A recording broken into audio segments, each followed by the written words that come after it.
Hi ಹಾಲ್ ಎಲ್ರಿಗೂ ನಮಸ್ಕಾರ. ಇವತ್ತು ನಾನು ಇನ್ನೊಂದು ಜೊತೆ ನನ್ನ ಕತೆ ಧಾರಾವಾಹಿಯಲ್ಲಿ ಏನೆಲ್ಲ ಆಗುತ್ತೆ ಅಂತ ನಾನು ನಿಮ್ಗೆ ಹೇಳ್ತೀನಿ. ಅಲ್ಲಿವರೆಗೂ ಯಾರೆಲ್ಲ ನನ್ನ ಚಾನಲ್ ನೋಡ್ತಾರೆ ಪ್ಲೀಸ್ ಸಬ್ಸ್ಕ್ರೈಬ್ ಮಾಡ್ಕೊಂಡು ನೋಡಿ. ಸಂಚಿಕೆ ಶುರುವಿನಲ್ಲಿ ಅಶ್ವಿನಿ ಬ್ಯಾಗ್ ತೊಗೊಂಡು ಆಚೆ ಹೋಗ್ತಾ ಇರ್ಬೇಕಾದ್ರೆ ಶ್ರವಣ್ ಇದನ್ನು ಮಗಳೇ ಎಲ್ಲಿ ಹೋಗ್ತಿದ್ಯಾ ಅಂತ ಕೇಳ್ತಾ ಇರ್ತಾನೆ. ಅಪ್ಪ ನಾನು ನಿಮ್ಮ ಮನೇಲಿ ಇರಲ್ಲ, ಮನೆ ಬಿಟ್ಟು ಆಚೆ ಹೋಗ್ಬೇಕು ಅಂತ ಅಂದ್ಕೊಂಡಿದ್ದೀನಿ ಅಂತ ಹೇಳ್ತಾ ಇರ್ತಾಳೆ. ಅಯ್ಯೋ ಯಾಕೆ ಏನಾಯಿತು, ಯಾರು ಏನಂದ್ರು ಅಂತ ಹೇಳಿ ಈ ಕಡೆ ಶ್ರವಣ್ ಕೇಳ್ತಾ ಇರಬೇಕಾದ್ರೆ, ಇಲ್ಲಪ್ಪ ನನಗೆ ಚುಚ್ಚಿ ಮಾತಾಡ್ತಾರೆ, ಮೊದಲಿಂದನೂ ನಾನು ಆತೆ ಆಗಿ ಅಂತಲೇ ಬಂದಿರೋದು, ಈಗಲೂ ನಾನು ಆತೆ ಆಗಿ ಎದ್ಬಿಡ್ತೀನಿ, ನನಗೆ ಅಪ್ಪ ಒಬ್ಬರು ಸಿಕ್ಕಿದ್ರೂ ಖುಷಿಲಿರ್ತೀನಿ ಹೊರತು ನನಗೆ ಈ ಮನೇಲಿ ಇರೋದಕ್ಕೆ ನನ್ನ ಕೈಲಿ ಆಗ್ತಿಲ್ಲ ಅಂತೇಳಿ ಹೇಳ್ತಾ ಇರ್ತಾಳೆ. ಅಯ್ಯೋ ನಿನಗೆ ಯಾರು ಏನಂದ್ರು, ನಾನು ನೋಡ್ತಾನೆ ಇದ್ದೀನಿ, ದೇವಸ್ಥಾನದಿಂದ ಬಂದಂಗೆ ನೀನು ಒಂಥರ ಇದೆ, ಯಾರು ಏನಂದ್ರು ಅಂತ ಹೇಳಿದಾಗ, ಹೌದು ಅವತ್ತು ನೀನು ಭೂಮಿ ಮತ್ತು ನೀನು ಅಜಿತ್ ಮಾತಾಡ್ಬೇಕಾದ್ರೆ ಏನೋ ಸಮಸ್ಯೆ ಆಯಿತಾ ಅಲ್ಲಿ ಅಂತ ಕೇಳಿದಾಗ, ಹ್ಞೂ ಅಪ್ಪ ನನಗೂ ಮತ್ತು ಅಜಿತ್ಗೂ ಸ್ವಲ್ಪ ಸಮಸ್ಯೆ ಆಯಿತು ಅಲ್ಲಿ ಅಂತ ಕೇಳಿದಾಗ, ಯಾಕೆ ಏನಾಯಿತು ಅಂತ ಕೇಳಿದಾಗ, ಅಜಿತ್ ನಾನು ಮನಸ್ವಿ ಅಲ್ಲ ಅಂತ ಅವ್ನು ಒಪ್ಕೊತಿಲ್ಲ, ಹಂಗಾಗಿ ಅವನು DNA ಟೆಸ್ಟ್ ಮಾಡಿಸು ಅಂತ ಹೇಳ್ತಿದ್ದಾನೆ ಅಂತ ಹೇಳಿದಾಗ, ಏನು DNA ಟೆಸ್ಟಾ, ನನಗೆ ಗೊತ್ತಿಲ್ಲದೆ ಅದು ಹೆಂಗೆ DNA ಟೆಸ್ಟ್ ಮಾಡಿಸು ಅಂತ ಹೇಳ್ದವನು, ಅವ್ನಿಗೆ ಯಾವ ಧೈರ್ಯದ ಮೇಲೆ ಹಾಗೆ ಹೇಳ್ದ ಅಂತ ಕೇಳ್ತಿರ್ಬೇಕಾದ್ರೆ, ನನಗೆ ಅದಕ್ಕೆ ಅಪ್ಪ DNA ಟೆಸ್ಟ್ ಮಾಡ್ಸೋಕ್ಕೆಲ್ಲ ನನಗೆ ಇಷ್ಟ ಇಲ್ಲ ಅಂತ ಹೇಳ್ತಿರ್ತಾಳೆ. ಇದನ್ನೆಲ್ಲ ಹೇಳೋದಕ್ಕೆ ಅವನಿಗೆ ಎಷ್ಟು ಧೈರ್ಯ ಇದೆ, ಇದನ್ನೆಲ್ಲ ಇಲ್ಲಿಗೆ ಬಿಟ್ಟರೆ ಸರಿಯಾಗಲ್ಲ, ಅಲ್ಲ ನನಗೆ ಈ ವಿಷಯ ಗೊತ್ತಾಗಲಿಲ್ಲ ಅಂತ ಹೇಳ್ತಾ ಇರ್ತಾನೆ. ಇಲ್ಲ ಅಪ್ಪ ಈ ವಿಷಯ ಹೇಳಬಾರ್ದು ನಿಮಗೆ ಅಂತ ಹೇಳಿ ನಾನು ಸುಮ್ಮನೆ ಯಾಕೆ ನಿಮ್ಮ ಮಧ್ಯದಲ್ಲಿ ತಂದಿಡಬೇಕು ಅಂತ ನನಗೆ ಇಷ್ಟ ಇರಲಿಲ್ಲ ಅಪ್ಪ, ಅದಕ್ಕೆ ನಾನು ಈ ವಿಷಯ ನಿಮಗೆ ಹೇಳಿಲ್ಲ ಅಂತ ಹೇಳ್ತಿರ್ಬೇಕಾದ್ರೆ ಅಶ್ವಿನಿ, ಇಲ್ಲ ಇದನ್ನು ಇಲ್ಲಿಗೆ ಬಿಟ್ಟರೆ ಸರಿಯಾಗಲ್ಲ, ಅವನಿಗೆ ಕೊಬ್ಬು ಜಾಸ್ತಿ ಬಂದುಬಿಟ್ಟಿದೆ, ಭೂಮಿಗೆ ಯಾವಾಗಲೂ ನಾವು ಬೈತಾನೆ ಇರ್ತೀವಿ ಅಂತ ಹೇಳ್ಬಿಟ್ಟು ಅವನು ನಿನ್ನ ಹೀಗೆಲ್ಲ ಆಡಿಸ್ತಾ ಇದ್ದಾನೆ, ಅವನಿಗೆ ಇದಕ್ಕೆಲ್ಲ ಒಂದು ಕಾರಣ ಮಾಡಲೇಬೇಕು, ಇದಕ್ಕೆಲ್ಲ ಒಂದು ಅಂತ್ಯ ಆಡಲೇಬೇಕು, ಏನಾದರೂ ಒಂದು ಮಾಡೋಣ ಅಂತ ಹೇಳಿ, ಸರಿ ಇಲ್ಲಿದ್ರೆ ಸರಿಯಾಗಲ್ಲ, ನಾನು ಹೋಗ್ಬಿಟ್ಟು ಬಾ ನನ್ನ ಜೊತೆ ಬಾ, ನನಗೆ ಕರ್ಕೊಂಡು ಹೋಗ್ತೀನಿ ಅಂತ ಹೇಳಿ ಕಡೆ ಶ್ರವಣ್ ಹೇಳ್ತಿರ್ತಾನೆ. ಎಲ್ಲಿಗಪ್ಪ ಅಂತ ಕೇಳ್ತಿರ್ಬೇಕಾದ್ರೆ, ಇಲ್ಲ ಇದನ್ನೆಲ್ಲ ಒಂದು ತೀರ್ಮಾನ ಮಾಡಲೇಬೇಕು, ಅವನಿಗೆ ಬುದ್ಧಿ ಕಲಿಸ್ಲೇಬೇಕು ಅಂತ ಹೇಳಿ ಹೇಳ್ತಾ ಇರ್ತಾನೆ. ಇಲ್ಲಪ್ಪ ಅವನಿಗೆ ಏನೋ ಒಂಥರ ಇದು ಅಂತ ಹೇಳಿ ಕಡೆ ಶ್ರವಣ್ ಕಡೆ ಅಶ್ವಿನಿ ಹೇಳ್ತಿರ್ಬೇಕಾದ್ರೆ, ನೀನು ನನ್ನ ಹತ್ರ ಏನೂ ಮಾತಾಡಬೇಡ ಬಾ ಇಲ್ಲಿ ಅಂತೇಳಿ ಕರ್ಕೊಂಡು ಹೋಗ್ತಾ ಇರಬೇಕಾದ್ರೆ, ಈ ಕಡೆ ಶ್ರವಣು ಕೂಡ ಗಾಡೀಲಿ ಕಾರಲ್ಲಿ ಅವಳನ್ನ ಕರ್ಕೊಂಡು ಹೋಗ್ತಾನೆ. ಕರ್ಕೊಂಡು ಹೋದ್ಮೇಲೆ ಅಶ್ವಿನಿನ ಮನೆಗೆ ಕರ್ಕೊಂಡು ಹೋದ್ಮೇಲಿಂದ ಮಿಸ್ಟರ್ ಅಜಿತ್ ಬಾ ಇಲ್ಲಿ ಅಂತ ಹೇಳಿ ಕರಿತಾ ಇರ್ತಾನೆ. ಇನ್ಸ್ಪೆಕ್ಟರ್ ಅಜಿತ್ ಬಾ ಇಲ್ಲಿ ಅಂತ ಹೇಳಿ ಕರಿತಿರ್ಬೇಕಾದ್ರೆ, ಸಂಗೀತಾ ಗೌರಮ್ಮ ಏನಾಯಿತು ಶ್ರವಣ್ ಸಡನ್ನಾಗಿ ಬಂದು ಯಾಕೆ ಹಿಂಗೆ ಕೂಗಾಡ್ತಿದ್ಯಾ ಅಂತ ಹೇಳಿ ಕೇಳ್ತಿರ್ಬೇಕಾದ್ರೆ, ಎಲ್ಲಿ ನಿನ್ನ ಮಗ ಕರೀಲಿ ಒಂದು ನಿಮಿಷ ಅಂತ ಹೇಳಿ ಹೇಳ್ದಾಗ ಸಂಗೀತ ಕೂಡ ಕರೀತಾಳೆ. ಯಾವ ಧೈರ್ಯದ ಮೇಲಿಂದ ನಿನಗೆ ಯಾರು ರೈಟ್ಸ್ ಕೊಟ್ಟಿದ್ರು ಅಂತೇಳಿ ನೀನು ನನ್ನ ಮಗಳಿಗೆ DNA ಟೆಸ್ಟ್ ಮಾಡಿಸು ಅಂತ ಹೇಳಿದೆ ನೀನು ಅಂತೇಳಿ ಕಡೆ ಶ್ರವಣ್ ಕೂಡ ಕೇಳ್ತಿರ್ಬೇಕಾದ್ರೆ, DNA ಟೆಸ್ಟ್ ಹಂಗಂದ್ರೆ ಏನು ಅಂತ ಹೇಳ್ಬಿಟ್ಟು ಈ ಕಡೆ ಅವ್ರ ಅಜ್ಜಿ ಕೇಳ್ತಿರ್ಬೇಕಾದ್ರೆ, ಅವಾಗ ಅಜಿತ್ ಅಪ್ಪ ಹೇಳ್ತಾರೆ, ಅದು ಅತ್ತೆ ಅವನಿಗೆ ಶ್ರವಣ್ ಮಗಳು ಅವಳೇನ ಇಲ್ವಾ ಅಂತ ನಿಂಗೆ ಟೆಸ್ಟ್ ಮಾಡಿಸೋದಕ್ಕೆ ಅದೊಂದು DNA ಟೆಸ್ಟ್ ಮಾಡಿಸೋದು ಅದ್ರಲ್ಲಿ ಗೊತ್ತಾಗುತ್ತೆ ಅಂತ ಹೇಳ್ತಿರ್ಬೇಕಾದ್ರೆ, ಈ ಕಡೆ ದೇವಿಯಾನಿ ಇದ್ದವಳು, ಯಾಕೋ ಅಜಿತ್ ಈ ಥರ ಎಲ್ಲ ಹೇಳಿದ್ಯಾ ನೀನು, ಯಾಕೆ ಅವಳು ಮನಸ್ವಿ ಅಂತ ನಿನಗೆ ಯಾಕೆ ಅನಿಸ್ತಿಲ್ವಾ ನಿನಗೆ ಅಂತ ಹೇಳಿ ಕೇಳ್ತಿರ್ತಾರೆ. ಅವಳು ನಮ್ಮ ಮನಸ್ವಿನೇ ಕಣೋ, ನಮಗೆ ಗೊತ್ತು ಅಂತ ಹೇಳಿ ಕಡೆ ದೇವಿಯಾನಿನೂ ಕೂಡ ಹೇಳ್ತಾ ಇರ್ತಾಳೆ. ಕಡೆ ಸಂಗೀತ ಇದ್ದವಳು, ಯಾಕೋ ಅಜಿತ್ ಈ ಥರ ಎಲ್ಲ ನಮಗೆ ಹೊಟ್ಟೆ ಹೊರಿಸ್ತಿದ್ದೆ, ಏನಾದರೂ ಒಂದು ಮನೇಲಿ ಸಮಸ್ಯೆ ತಂದಿಡ್ತಾನೆ ಇದೆಯಲ್ವಾ ಅಂತ ಹೇಳಿ ಸಂಗೀತ ಹೇಳ್ತಿರ್ಬೇಕಾದ್ರೆ, ಅಮ್ಮ ನೀನು ನನ್ನ ಮಾತು ಕೇಳಲ್ವ, ನಾನು ಹೇಳಿದ ಮಾತು ಒಂದು ಸ್ವಲ್ಪ ಸಮಾಧಾನದಿಂದ ಕೇಳು, ಯಾಕಂದರೆ ನಂಗೆ ಪ್ರತಿ ಸಲವೂ ನನಗೆ ಅಶ್ವಿನಿ ಮೇಲೆ ತುಂಬ ಅನುಮಾನ ಬರ್ತಿದ್ದೆ, ಪ್ರತಿಯೊಂದು ಹೆಜ್ಜೆಲೂ ಅವಳು ಮನಸ್ವಿ ಅಲ್ಲ ಅಂತ ನನಗೆ ಗೊತ್ತಾಗ್ತಾನೆ ಇದೆ, ಅದಕ್ಕೋಸ್ಕರ ನಾನು DNA ಟೆಸ್ಟ್ ಮಾಡಿಸು ಅಂತ ಹೇಳಿದ್ದು ಅಂತ ಹೇಳಿ ಹೇಳ್ತಾ ಇರ್ತಾರೆ. ಅದೇ ಟೈಮ್ಗೆ ಶ್ರವಣ್ ಇದ್ದವನು, ಅಲ್ಲ DNA ಟೆಸ್ಟ್ ಮಾಡಿಸೋದು ಎಂತಕ್ಕೆ DNA ಟೆಸ್ಟ್ ಎಲ್ಲ ಮಾಡಿಸ್ಬೇಕು, ನೀನು ನನ್ನ ಕೇಳಬೇಕಿತ್ತು, ಎಂತಕ್ಕೆ ನೀನು ಹೋಗ್ಬಿಟ್ಟು ಮನಸ್ವಿನ ಹೋಗಿ ಕೇಳಿದೆ ಅಂತೇಳಿ ಶ್ರವಣ್ ಹೇಳ್ತಿರ್ತಾರೆ. ಅಲ್ಲ ಅವಳಿಗೆ DNA ಟೆಸ್ಟ್ ಮಾಡಿಸಿ ಅವಳು ಮನಸ್ವಿ ಅಂತ ಪ್ರೂವ್ ಮಾಡಿದ್ರೆ ನೀನೇನು ಅವಳನ್ನ ಮದುವೆ ಆಗ್ತೀಯಾ, ಮದುವೆಯಾಗಿ ಜೊತೆಲಿ ಇರ್ತೀಯಾ ನೀನು, ಇಲ್ಲ ತಾನೇ, ಹಂಗಿದ್ಮೇಲೆ DNA ಟೆಸ್ಟೆಲ್ಲ ಏನಕ್ಕೆ ಮಾಡಿಸ್ಬೇಕು ಅಂತ ಹೇಳಿದೆ, ಅವಳು ನನ್ನ ಮಗಳು ಅಂತ ನನಗೆ ಗೊತ್ತು, ಅವಳನ್ನ ನಾನು ಯಾವುದೇ ಕಾರಣಕ್ಕೂ DNA ಟೆಸ್ಟ್ ಮಾಡಿಸಿಲ್ಲ ಅಂತೇಳಿ ಈ ಕಡೆ ಶ್ರವಣ್ ಹೇಳ್ತಿರ್ತಾನೆ. ಇಲ್ಲ ಮಾವ ನಿನ್ನೆ ಏನು ಇನ್ಸಿಡೆಂಟ್ ನಡೆದಿತ್ತು ಅಂತ ನಿಮ್ಗೆ ಗೊತ್ತಾದರೆ ನೀವಂತೂ ಗಾಬರಿ ಹಾಕ್ತೀರಾ ಅಂತ ಹೇಳೋ ಅಷ್ಟರಲ್ಲಿ ಈ ಕಡೆ ಅಶ್ವಿನಿ ಕೂಡ ಬರ್ತಾಳೆ. ಅಯ್ಯೋ ಅಪ್ಪ ಅವ್ರ ಹತ್ರ ಏನು ಮಾತಾಡ್ತಿರೋ, ಅವರು DNA ಟೆಸ್ಟ್ ಮಾಡಿಸ್ಲೇಬಾರ್ದು ಅಂತ DNA ಟೆಸ್ಟ್ ಮಾಡಿಸ್ಲೇಬೇಕು ಅಂತ ಹಿಂಗೆಲ್ಲ ಮಾಡ್ತಿರೋದು, ಆದರೆ ನಾನು ಯಾವುದೇ ಕಾರಣಕ್ಕೂ DNA ಟೆಸ್ಟ್ ಮಾಡ್ಸೋಕೆ ನಾನು ಒಪ್ಕೊಳ್ಳೋದಿಲ್ಲ, ಯಾಕಂದರೆ ನೀವು ಭೂಮಿ ಅವ್ರ ಮನೆ ಸೊಸೆ ಅಂತ ನೀವು ಒಪ್ಕೊಂಡಿಲ್ವಲ್ಲ, ಅದೇ ಕಾರಣಕ್ಕೂ ನಿಮ್ಮ ಮಗಳು ನಾನು ಅಲ್ಲ ಅಂತೇಳಿ ಅವ್ನು ಪ್ರೂವ್ ಮಾಡಬೇಕು, ಅದಕ್ಕೋಸ್ಕರ ಇಲ್ದಿರೋ ಸುಳ್ಳೆಲ್ಲ ಹೇಳಿ ನಾನು ಮಧ್ಯದಲ್ಲಿ ತಂದಿಡ್ತಿದ್ದಾನೆ ಅಂತೇಳಿ ಅಜಿತ್ ಮೇಲೆ ಎಲ್ಲ ವಿಷಯನೂ ಹೇಳ್ತಿರ್ಬೇಕಾದ್ರೆ, ಈ ಕಡೆ ದೇವಿ ಏನಿದ್ದಳು, DNA ಟೆಸ್ಟ್ ಯಾವುದೇ ಕಾರಣಕ್ಕೂ ಮಾಡಿಸ್ಲೇಬಾರ್ದು ಅನ್ನೋದಕ್ಕೆ ಈ ಥರ ಎಲ್ಲ ಪ್ಲ್ಯಾನ್ ಮಾಡಿದ್ದೆ ನೀನು, ವೆರಿ ಗುಡ್ ಅಂತ ಹೇಳಿ ಹೇಳ್ತಾ ಇರ್ತಾಳೆ. ಅದಕ್ಕೆ ಶ್ರವಣ್ ಇದ್ದವನು, ನೋಡಮ್ಮ ಯಾವುದೇ ಕಾರಣಕ್ಕೂ ಯಾರು ಈ ಮನೇಲಿ ನನ್ನ ಮಗಳು ವಿಷಯಕ್ಕೆ ಬರ್ಕೂಡ್ದು ಅಷ್ಟೇ, ಅವಳೇ ನನ್ನ ಮಗಳು ಫೈನಲ್, ಯಾವುದೇ DNA ಟೆಸ್ಟ್ ನಾನು ಮಾಡಿಸಲ್ಲ, ಮನಸ್ವಿನಿ ನನ್ನ ಮಗಳು, ಆದರೆ ಮನಸ್ವಿನೂ DNA ಟೆಸ್ಟ್ ಮಾಡ್ಸೋಕೆ ಒಪ್ಕೊಳ್ಳೋಲ್ಲ, ನಾನು DNA ಟೆಸ್ಟ್ ಮಾಡ್ಸೋಕೆ ಒಪ್ಕೊಳ್ಳೋದಿಲ್ಲ ಅಂತೇಳಿ ಹೇಳ್ತಾ ಇರ್ತಾನೆ. ಈ ಕಡೆ ಶ್ರವಣು. ಆದರೆ ಈ ಕಡೆ ಅಜಿತ್ ಇದ್ದನು, ಮಾವ ಸ್ವಲ್ಪ ನನ್ನ ಮಾತು ಕೇಳಿ, ಅವಳು ನಿಜವಾಗ್ಲೂ ನಿಮ್ಮ ಮಗಳು ಅಲ್ಲ ಅಂತ ಅವನು ಕೂಡ ಹೇಳ್ತಿರ್ಬೇಕಾದ್ರೆ, ನೀನು ಜಾಸ್ತಿ ಮಾತಾಡಬೇಡ, ಅವಳೇ ನನ್ನ ಮಗಳು, ನೀನು ಯಾರು ಅದ್ರ ಬಗ್ಗೆ ಎಲ್ಲ ಮಾತಾಡೋದಕ್ಕೆ, ನೀನು ಎತ್ತು ಹೊತ್ತು ಸಾಕಿಲ್ಲದೆ ಇರ್ಬೋದು, ಆದರೆ ನಿನ್ನ ಚಿಕ್ಕ ವಯಸ್ಸಿನಿಂದನೂ ಆಡಿಸಿ ಬೆಳೆಸಿದ್ದೆ, ಅದೊಂದು ಕಾರಣಕ್ಕೋಸ್ಕರ ನಿನ್ನ ಕೈ ಮಾಡ್ದೆ ಸುಮ್ಮನೆ ಇದ್ದೀನಿ ಅಜಿತ್, ಯಾವುದೇ ಕಾರಣಕ್ಕೂ ಇವಳ ವಿಷಯ ನೀನು ಬರ್ಕೂಡ್ದು ಅಷ್ಟೇ ಆಯ್ತಾ ಅಂತ ಹೇಳಿದಾಗ, ಮಾವ ನಮ್ಮ ಮಾತು ಕೇಳಿ ಸ್ವಲ್ಪ ಅಂತೇಳಿ ಜೋರಾಗಿ ಕಿರಿಚ್ತಾ ಇರ್ತಾನೆ.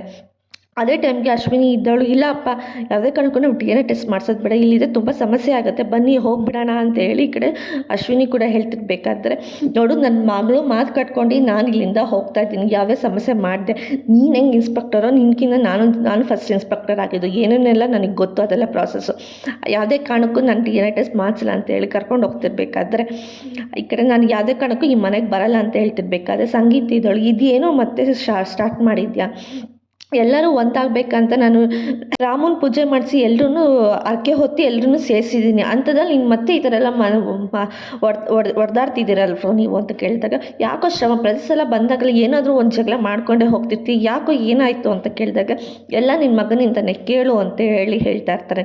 ಗೊತ್ತು ತನಗೆ ಯಾವ ಧೈರ್ಯದ ಮೇಲಿಂದ ಅವ್ನು DNA ಟೆಸ್ಟ್ ಮಾಡಿಸಿ ಅಂತ ಎಲ್ಲರಿಗೂ ಅವಳು ಬಂದ್ಬಿಟ್ಟು ಅಶ್ವಿನಿಗೆ ಮನಸ್ವಿಗೆ ಹೇಳ್ದ ಅಂತ ಹೇಳ್ತಿರ್ಬೇಕಾದ್ರೆ, ನೋಡಮ್ಮ ಯಾವುದೇ ಕಾರಣಕ್ಕೂ ನಾನು ಈ ಮನೆಗೆ ಬರಲ್ಲ, ನೀನಾದರೂ ಏನಾದರೂ ಮಾತಾಡಬೇಕಂದ್ರೆ ಫೋನಲ್ಲೇ ಮಾತಾಡ್ತೀನಿ, ನಾನು ಇಲ್ಲಿಂದ ಹೊರಡ್ತೀನಿ ಅಂತೇಳಿ ಶ್ರವಣ್ ಹೊಡ್ತಾ ಇರಬೇಕಾದ್ರೆ, ಈ ಕಡೆ ಭೂಮಿನೂ ಕೂಡ, ಅಯ್ಯೋ ದೊಡ್ಡ ಸಾಬ್ರೆ ನಿನ್ನ ಕಾಲಿಗೆ ಬೀಳ್ತೀನಿ, ಹೋಗಬೇಡಿ ಅಂತ ಹೇಳಿದಾಗೆ, ತಗಿ ನಿನ್ನ ಕೈ, ನಿನ್ನ ಮಾತು ಯಾರು ಕೇಳ್ತಾರೆ ಇಲ್ಲಿ, ನೀನು ಏನು ನನಗೆ ಹೇಳ್ಬೇಕಾಗಿಲ್ಲ, ನನಗೆ ಗೊತ್ತು ನಾನು ಏನು ಮಾಡಬೇಕಂತ, ಬಿಟ್ಟರೆ ಸಾಕು ನನ್ನ ಕೈ ಅಂತ ಹೇಳ್ತಿರ್ಬೇಕಾದ್ರೆ, ದೊಡ್ಡ ಸಾಬ್ರೆ ನಿನ್ನ ಕಾಲಿಗೆ ಬೀಳ್ತೀನಿ ಬಿಟ್ಬಿಡಿ, ಅಲ್ಲ ನೀವೇ ತಾನೇ ಅವಾಗಲೇ ಹೇಳ್ತೀರಾ ಸಾಕಿ ಸಲ್ಗಿದ್ದೀನಿ ಎಲ್ಲ ಅಂತ, ಅಂದರೆ ಅವ್ರಿಗೆ ಒಂದು ಮಾತು ಒಂದು ಮಾತು ಹೊಡೀರಿ, ಆದರೆ ಈ ಥರ ಎಲ್ಲ ನಾನು ಮನೆಗೆ ಬರಲ್ಲ ಈ ಥರ ಅಂತ ಹೇಳಕ್ಕೆ ಹೋಗಬೇಡಿ, ಅಜ್ಜಿ ತುಂಬ ಬೇಜಾರು ಮಾಡ್ಕೊತಾರೆ, ನಿಮ್ಮ ಕೈ ಮುಗಿದು ಕೇಳ್ಕೊತೀನಿ ಹೋಗಬೇಡಿ ಅಂತೇಳಿ ಭೂಮಿ ಕೂಡ ಹೇಳ್ತಿರ್ಬೇಕಾದ್ರೆ, ನಿನ್ನ ಮಾತು ಯಾರು ಕೇಳ್ತಾರೆ, ನಮ್ಮ ಮಗಳು ನನ್ನ ಇಷ್ಟ, ನಾನು ಏನಾದರೂ ಮಾಡ್ಕೊತೀನಿ, ನಿನ್ನಿಂದ ನಾನು ಕೇಳಿಸ್ಕೋಬೇಕಾಗಿಲ್ಲ ಅಂತೇಳಿ ಅವಳ ತಳಿದಾಗ ಈ ಕಡೆ ಅಜಿತ್ ಕೂಡ ಹೋಗ್ತಾರೆ. ನಿಮಗೆ ಮನುಷ್ಯತ್ವ ಅನ್ನೋದೇ ಇಲ್ವಾ, ಆ ಹೆಣ್ಮಕ್ಳು ನಂಗೆ ತಳ್ತಿರಲ್ಲ, ನಿಮ್ಗೆ ಗೊತ್ತಾಗೋದಿಲ್ವಾ ಅಂತ ಹೇಳ್ತಿರ್ಬೇಕು, ಯಾಕೆ ನಿನಗಿಲ್ಲಿಲ್ವಾ, ಅವಳಿಗೆ DNA ಟೆಸ್ಟ್ ಮಾಡಿಸ್ಬೇಕು ಅಂತ ಹೇಳಿದಾಗ ನಿನಗೆ ಗೊತ್ತಿರಲಿಲ್ವಾ, ನೀನು ನನಗೆ ಹೇಳೋದಕ್ಕೆ ಬರಬೇಡ, ನನಗೇನು ಗೊತ್ತು ನಾನು ಮಾಡ್ತೀನಿ ಅಂತ ಹೇಳಿ ಶ್ರವಣ್ ಕೂಡ ಅಲ್ಲಿಂದ ಹೊರಟೋಗ್ತಾರೆ. ಆಗ ಮನೆಯವರೆಲ್ಲರೂ ಕೂಡ ತುಂಬ ಶಾಕ್ ಆಗಿರ್ತಾರೆ, ಎಲ್ಲರೂ ಕೂಡ ಅಲ್ಲಿಂದ ಹೊರಟೋಗ್ತಾರೆ.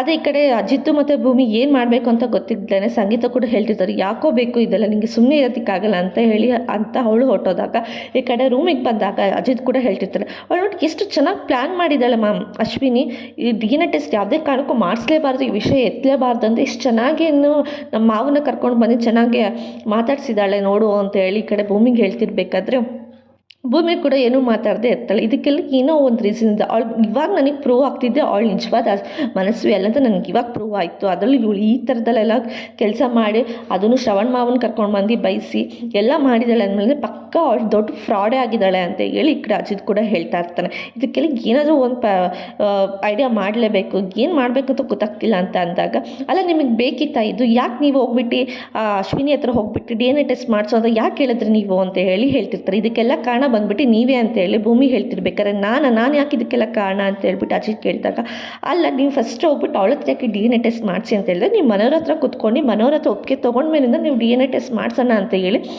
ಮಾತಾಡಬೇಕಿತ್ತು. ಫಸ್ಟೇ ಸ್ಟಾರ್ಟಿಂಗೇ ನೀವು ಹೋಗ್ಬಿಟ್ಟು ಅವಳ ಹತ್ರ ಮಾತಾಡಿದ್ರೆ ಅವಳು ಅದಕ್ಕೆ ಹಿಂಗೆ ತಿರುಗಿ ಬಿದ್ದಿದ್ದಾಳೆ, ನೀವು ಮನೆಯವ್ರ ಹತ್ರ ಕೂತ್ಕೊಂಡು ಮನೆಯವ್ರ ಹತ್ರ ಎಲ್ರಿಗೂ ಒಪ್ಪಿಸಿ ಎಲ್ಲರೂ ಆದಮೇಲಿಂದ ಆವಾಗ ನೀವು ಅವ್ರಿಗೆ ಹೇಳ್ತೀವಿ, ಯಾವುದೇ ಕಾರಣಕ್ಕೂ ಅವಳು ಬೇಡ ಅನ್ನೋ ಇದೇ ಇರಲ್ಲ, ನೀವು ಫಸ್ಟ್ ಹೋಗ್ಬಿಟ್ಟು ಮನೆಯವ್ರ ಹತ್ರ ಮಾತಾಡಿ, ಆಮೇಲಿಂದ ಅವ್ರು ಒಪ್ಪಿಗೆ ತೊಗೊಂಡ್ಮೇಲಿಂದ ಆಮೇಲೆ ನೀವು ಹೋಗ್ಬಿಟ್ಟು ಅಶ್ವಿನಿ ಹತ್ರ ಮಾತಾಡಿ, ಇಲ್ಲ ಅಶ್ವಿನಿಗೆ ಒಪ್ಪಿಸ್ತಾರೆ, ಮನೆಯವರೇ ಹೋಗಿ ಒಪ್ಪಿಸ್ತಾರೆ, ನೀವೇನು ಅವಳಿಗೆ ಒಪ್ಪಿಸ್ಬೇಕನ್ನೋ ಅವಶ್ಯಕತೆ ಇಲ್ಲ, ಶ್ರವಣ್ ಮಾವನೂ ಒಪ್ಕೊತಾರೆ, ಈ ಕಡೆ ಅಶ್ವಿನಿನೂ ಒಪ್ಕೊತಾರೆ, ಎಲ್ಲ ಸರಿಯಾಗುತ್ತೆ ಅಂತ ಅಂದಾಗ, ಹೌದು ನೀನು ಹೇಳಿದೆ ಸರಿ ಅಂತ ಅಂದ್ಕೊಂಡು ಈ ಕಡೆ ಅಜಿತ್ ಕೂಡ ಹೋಗ್ತಾನೆ. ಒಂದು ರೂಮಲ್ಲಿ ಈ ಕಡೆ ಸಂಗೀತ ಹಾಗೂ ಅವ್ರ ಅಮ್ಮ ಕೂತ್ಕೊಂಡು ಯೋಚನೆ ಮಾಡ್ತಿರ್ಬೇಕಾದ್ರೆ ಅಜಿತ್ ಕೂಡ ಬರ್ತಾನೆ. ನೋಡು ಮತ್ತೆ ಮನಸ್ವಿ ಬಗ್ಗೆ ಮಾತಾಡಬೇಕು ಅಂದರೆ ಪ್ಲೀಸ್ ನಮಗೆ ಯಾರಿಗೂ ಇಂಟ್ರೆಸ್ಟೆಡ್ ಹೊಟ್ಟೋಗು ಅಂತ ಸಂಗೀತ ಹೇಳ್ದಾಗ, ಇಲ್ಲ ಅಮ್ಮ ಈ ವಿಷಯದ ಬಗ್ಗೆ ನಾನು ಮಾತಾಡಲೇಬೇಕು, ನಂಗೆ ಪ್ರತಿ ಸಲನೂ ಅನಿಸ್ತು ಅವಳು ಮನಸ್ವಿ ಅಲ್ಲ ಅಂತ, ಆದರೆ ನಿಮ್ಗೆ ಯಾರಿಗೂ ಗೊತ್ತಾಗ್ತಾ ಇರಲಿಲ್ಲ, ನಿಮಗೆ ಹೇಳಿದ್ರು ನಿಮ್ಗೆ ಅರ್ಥ ಆಗ್ತಿಲ್ಲ, ಪ್ಲೀಸ್ ಅಜ್ಜಿ ನಿಮ್ಮನ್ನ ಎಷ್ಟು ನಾನು ನಂಬಿದ್ದೀನಿ ಹೇಳಿ, ನೀನು ನಮ್ಮ ಮೇಲೆ ನಂಬಿಕೆ ಇಲ್ವಾ ಹೇಳಿ, ನಾನು ಯಾಕೆ ಪ್ರತಿ ಸಲವೂ ಈ ಥರ ಹೇಳ್ತಿದ್ದೀನಿ ಅಂತ ಅಂದರೆ ಯಾವುದಾದ್ರೂ ಒಂದು ರೀಸನ್ ಇರುತ್ತೆ. ಸುಮ್ಮನೆ ಅಂತೂ ನಾನು ಹೇಳಿರಲ್ಲ ಅಂತ ನೀವು ಅರ್ಥ ಮಾಡ್ಕೊಳ್ಳಿ. ನೀವು ಅಷ್ಟೊಂದು ಪ್ರೀತಿ ಮಾಡ್ತೀರ. ನಿಮಗೆ ನಿಮ್ಗಿಂತ ನನ್ನ ಮೇಲೆ ತುಂಬ ನಂಬಿಕೆ ಇದೆ ಅಂತ ನನಗೆ ಗೊತ್ತು. ಆದರೆ ನಿಮ್ಮ ನಂಬಿಕೆಗೆ ನೀವು ಮೋಸ ಮಾಡೋದಕ್ಕೆ ನನಗಿಷ್ಟ ಇಲ್ಲ.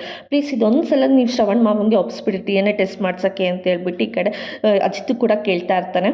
ಅದಕ್ಕೆ ನಾವು ಅಜಿತ್ ಅದು ಹಿಂಗೆ ನಾನು DNA ಟೆಸ್ಟಿಂಗ್ ನಾನು ಹೆಂಗೆ ಒಪ್ಸೋಕ್ಕಾಗುತ್ತೆ ಅಂತ ಹೇಳಿ ಕೇಳಿದಾಗ, ಇಲ್ಲ ಇಲ್ಲ ಅಜ್ಜಿ, ಪ್ರತಿ ಸಲವೂ ನನಗೆ ಅನಿಸ್ತಾನೆ ಇದೆ. ಅದು ನನಗೆ ಅನಿಸಿರೋದು ಯಾವತ್ತೂ ನನ್ನ ಮನಸ್ಸಿಗೆ ಮೋಸ ಆಗಿಲ್ಲ.